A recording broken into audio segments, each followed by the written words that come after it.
سے مروی ہے، وہ فرماتے ہیں کہ حضور صلی اللہ تعالی علیہ وسلم نے فرمایا کہ یعنی شب برات یعنی 14 شعبان کی رات کو، آج 14 شعبان ہے تھی، اس کی رات یعنی 15ویں شعبان کی رات، مطلب 14ویں شعبان کی رات کو، مطلب 15ویں شعبان کی رات ہے یہ۔ تو اس رات کو اللہ تبارک و تعالی آسمان دنیا پر اپنی شان کے مطابق تجلی رحمت ہوتا ہے، اپنی شان کے مطابق۔ مثال کے طور پر یہ بتاؤں کہ اگر کوئی فقیر ہے اور وہ ادھر ادھر مانگتا گھومے یا اپنی کوئی حاجت پوچھے یا اپنی کوئی حاجت کہے، تو جو سخی ہوگا اس کا دل چاہے گا تو دے گا، اور اگر دل نہیں چاہے گا تو نہیں دے گا۔ مگر اگر خود سخی ہوئے یعنی اعلان کرے کہ کسی کو لینا ہو یا کسی کو کچھ چاہیے تو بتاؤ، تو یقین ہے اس میں کہ خود سخی جو دینے والا ہے وہ خود کہہ رہا ہے، تو یقین ہے کہ ہمیں ملے گا ہی ملے گا۔ یا اگر کوئی مانگنے والا ہے تو اسے یہ اعتبار نہیں ہے کہ ہمیں سخی دے گا ہی، مگر اگر سخی خود کہہ رہا ہے تو یقین ہے اس پر کہ ہمیں ملے گا ہی ملے گا۔ یہی وجہ ہے کہ اللہ تبارک و تعالیٰ اپنے شان کے مطابق آسمان دنیا پر تجلی رحمت ہوتا ہے، اور مغرب سے لے کر کے عشاء تک، یعنی مغرب سے لے کر طلوع فجر تک یہ ندا دیتا رہتا ہے۔ کیا ندا دیتا ہے؟ کہ ہے کوئی مصیبت زدہ جو اپنی مصیبت کی یعنی حل چاہے، اپنی مصیبت کو دفع کروانا چاہے تو میں اس کی مصیبت کو دفع کروں۔ کیا کوئی ہے رزق کا طالب کہ میں اسے رزق عطا کروں؟ کیا کوئی ہے اپنے گناہوں کو بخشوانے والا کہ میں اس کے گناہوں کو بخش دوں؟ کیا کوئی ہے یعنی رزق حلال طلب کرنے والا؟ کیا کوئی ہے؟ مطلب اسی طریقے سے اللہ تبارک و تعالیٰ ندا دیتا رہتا ہے یہاں تک کہ فجر کا جو سورج ہے وہ طلوع ہو جاتا ہے۔ تو یہ ہے اس مبارک رات کی فضیلت۔ دوسری حدیث شریف میں ہے، حضرت عائشہ صدیقہ رضی اللہ تعالیٰ عنہ سے مروی ہے۔ بہت سارے لوگ یہ کہتے ہیں کہ قبرستان پر نہیں جانا چاہیے۔ میں آپ کو بتاتا ہوں جو حدیث شریف میں ہے، حضور صلی اللہ تعالیٰ علیہ وسلم خود قبرستان گئے، اور یہ نہیں کہ اپنی والدہ کے لیے یا اپنے اہل و عیال کے لیے، بلکہ اس کے لیے نہیں، بلکہ ہم لوگوں کے لیے، بلکہ یہ سمجھو ان کا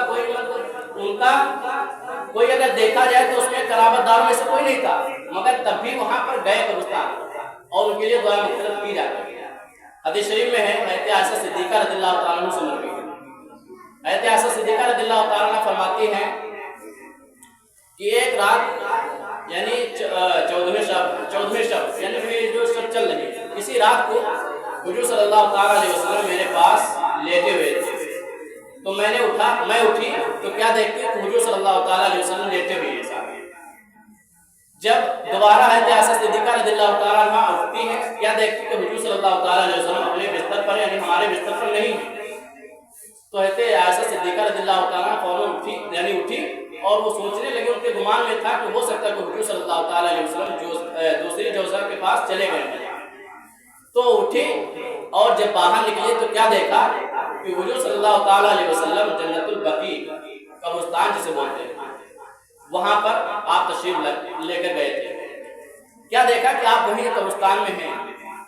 حضور صلی اللہ تعالیٰ علیہ وسلم نے جب حضرت عائشہ صدیقہ رضی اللہ تعالیٰ عنہ کو دیکھا تو فرمایا کہ اے عائشہ، تم کیا سمجھتے ہو کہ حضور صلی اللہ تعالیٰ علیہ وسلم تمہارا حق مار رہے ہیں، یعنی تمہارا حق چھین رہے ہیں؟ ایسا نہیں ہے، بلکہ میں آج جو رات ہے وہ مبارک رات ہے، اور اس میں اللہ کے رسول صلی اللہ تعالیٰ علیہ وسلم نے فرمایا کہ اللہ تبارک و تعالیٰ اس میں ایک قبیلہ ہے جو مکہ کا ایک قبیلہ ہے بنو کلب، جس میں سب سے زیادہ بکریاں پالی جاتی تھیں، 1000 سے زیادہ بکریاں اس قبیلے میں پالی جاتی تھیں۔ تو اللہ تبارک و تعالیٰ آج کی رات یعنی شب برات کی رات کو اللہ تبارک و تعالیٰ بنو کلب کی بکریوں کے بالوں کی تعداد کے مطابق اللہ تبارک و تعالیٰ لوگوں کو بخشتا ہے، یعنی اتنے لوگوں کی مغفرت فرماتا ہے۔ اگر ہم چاہیں تو اپنے سر کے بال نہیں گن سکتے، اور بنو کلب میں سب سے زیادہ یعنی 1000 کی تعداد کے مطابق بکریاں پائی جاتی تھی، پھر ان کے اللہ تبارک و تعالیٰ 1000 کے بکریوں کے بالوں کے مطابق गुनाहों की बख्शिश यानी फरमाता है, गुनाहगारों की अल्लाह तबारक व तआला बख्शिश फरमाता है आज की रात। तो आप सोचें कि ये कितनी मुबारक और बाबरकत रात है। इसी के मुताबिक मैंने इसी जुमे को बताया था, कहते ईसा अलैहिस्सलाम का दौर जब गुजर हुआ एक पहाड़ी से, तो क्या देखा कि एक सफेद रंग का मोती है। शॉर्ट कट में बता रहा हूँ, एक सफेद रंग का मोती है, उसमें एक आदमी यानी बात कर रहा था। तो हज़रत ईसा अलैहिस्सलाम को ताज्जुब में हुए, तो अल्लाह तबारक व तआला ने उससे जो राज था हज़रत ईसा अलैहिस्सलाम को उसको खोल दिया। क्या देखा हज़रत ईसा अलैहिस्सलाम ने कि उस जो मोती था सफेद रंग का, सब्ज गुंबद बना हुआ था सफेद रंग का, तो उसमें एक शख्स बात कर रहा है और उसमें अंगूर के गोशे लटक रहे हैं और एक चश्मा जारी है। जब हज़रत ईसा अलैहिस्सलाम ने उससे पूछा कि आप इसमें ये बताएं कब से बात कर रहे हैं, तो उसने कहा कि मैं मूसा अलैहिस्सलाम के ज़माने से बात कर रहा हूँ, यानी 400 साल से उसमें बात कर रहा था। उसने कहा कि मैं 400 साल से बात कर रहा हूँ, और जब मुझे भूख लगती है तो मैं अंगूर खा लेता हूँ, जब मुझे प्यास लगती है तो मैं इसे इन चश्मे से शराब हो जाता हूँ।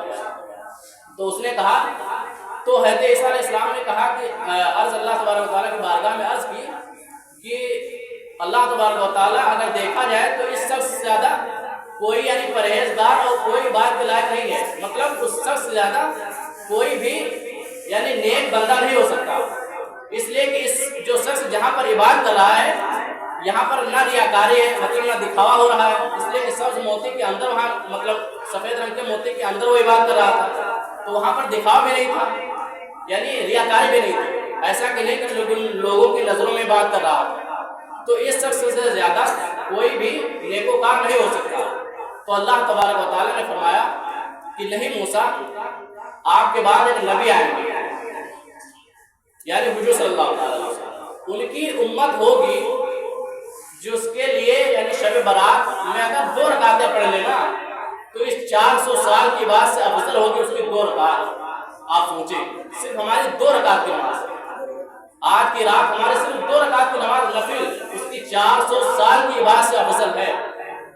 ये अगर देखा जाए जो रुतबा मिला है किसकी वजह से मिला है, सिर्फ हुजूर सल्लल्लाहु अलैहि वसल्लम की वजह से। ये जो मनसब और जो हमें ओहदा मिला है वो सिर्फ और सिर्फ हुजूर सल्लल्लाहु अलैहि वसल्लम की वजह पर।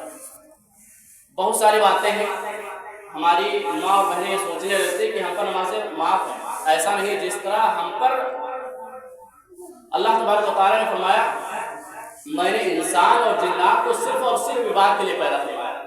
क्या फरमाया अल्लाह तबारक व तआला ने? मैंने इंसान और जिन्नात को सिर्फ और सिर्फ इबादत के लिए पैदा किया। और हमने सबसे पहले ये वादा भी किया था, अल्लाह तबारक व तआला ने फरमाया था कि क्या मैं तुम्हारा रब नहीं हूँ? तो हम लोगों ने खुद कहा था, हमारी रूहें कह रही थी उस वक्त कि हाँ क्यों नहीं, भला क्यों नहीं, तू ही मेरा रब है, तू ही मेरा खालिक व मालिक है। और यहाँ दुनिया में आकर के पता नहीं किस यानी माहौल में हम लोग खो चुके हैं, पता ही नहीं रहता कि हम अच्छे काम में आए हैं तो अच्छा कुछ करें या बुरे काम में आए तो बुरा कुछ करें। मतलब समझ में नहीं आता कि हम कहाँ पर बैठे हैं, क्या करना चाहिए क्या नहीं करना चाहिए। एक बुजुर्ग थे जिन्होंने कहा था कि कश्ती जब तक पानी पर तैरती है तब तक वो सलामत रहती है, यानी जब कश्ती जो है ना जब पानी पर रहती है तो वो सलामती वाली होती है, और जहाँ उसके अंदर पानी घुसा ना तो जो कश्ती है वो भी गर्क हो जाती है और जितने उस पर सवार होते हैं वो सब के सब गर्क हो जाते हैं। इसी तरह इंसान है, जब तक ये समझे इंसान दुनिया में है तब तक तो कोई प्रॉब्लम नहीं, और जहाँ इंसान के दिल के अंदर ये दुनिया आ गई ना, समझो इंसान काम का नहीं बचा, वो समझो इंसान गर्क हो चुका है जिसके अंदर दुनिया समा गई। तो कोशिश करें दुनिया में रहें मगर दुनिया को अपने अंदर दाखिल ना करें। हर चीज़ का ख्याल रखें कि आप, इसीलिए कहते हैं कि कब्रिस्तान पर हर हफ्ते या महीने या साल में कोशिश करें जाने की। उसकी वजह यह है कि आपको पता चले कि मरने के बाद हमें यही आना है। किसी ने पूछा था बर्फ से कि आप ये बताएं इतनी ठंडी है आपको अकड़ किसी बात की नहीं, तो बर्फ ने बड़ा प्यारा जवाब दिया था।